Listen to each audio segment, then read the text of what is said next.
মিনা ঝুড়ি নিয়ে গেল ফুলকপি তুলতে। মিনা ঝুড়িটা রেখে দিল। রেখে দেওয়ার পর একটা একটা করে ফুলকপি তুলে কিন্তু আবার ঝুড়ির মধ্যেই রেখে দিল। রেখে দেওয়ার পর এখন আবার মিনা ঝুড়িটা নিয়ে চলে আসলো বাড়িতে এসে দেখতে পেল তার গরুটি না খেয়ে আসে। তার জন্য গরুটিকে মিনা দিচ্ছে, এখন খাওয়াচ্ছে। মিনা কিন্তু এখন গরুটাকে খড় খাওয়াচ্ছে। আর তারপরে কিন্তু মিনা চলে গেল মুরগি ধরার জন্য। মিনা ভাবলো বসে আছি তো কি করব।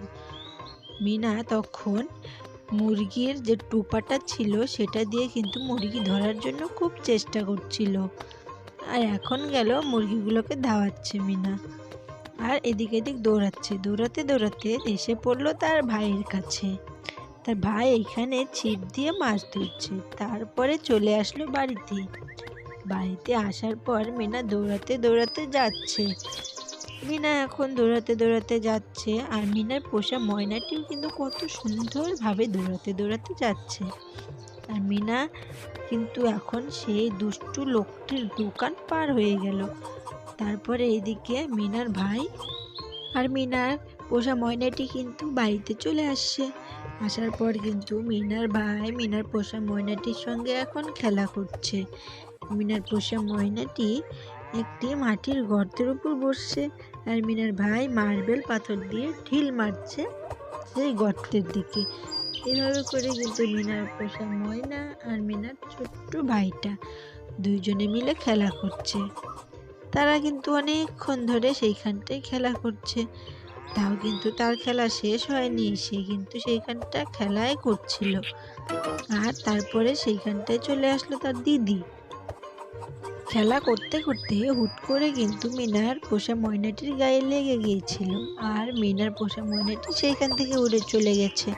তারপরে কিন্তু আবার মিনার পোষা ময়নাটি সেইখানটায় আসলো।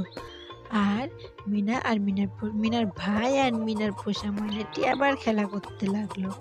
তারপরে সেইখানটায় মিনা দৌড়াতে আসলো। আর মিনার পোষা ময়নাটি তখন গিয়ে বসলো মাটির একটি হাঁড়ির মধ্যে।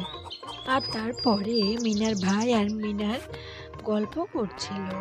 আর তারপরে মিনা তার ভাইকে বলল ডাক্তার দিদার বাড়িতে যেতে।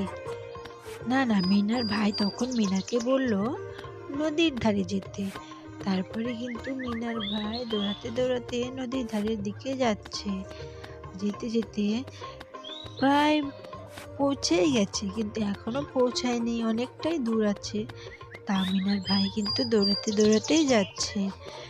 যেতে এখন কিন্তু নদীর ধারে এসে সে পৌঁছে গেল। তারপরে কিন্তু দেখলো সেইখানটায় হাঁসগুলো কি সুন্দরভাবে খেলা করছে। আর তারপরে মিনার ভাই বাসে করে যাচ্ছে।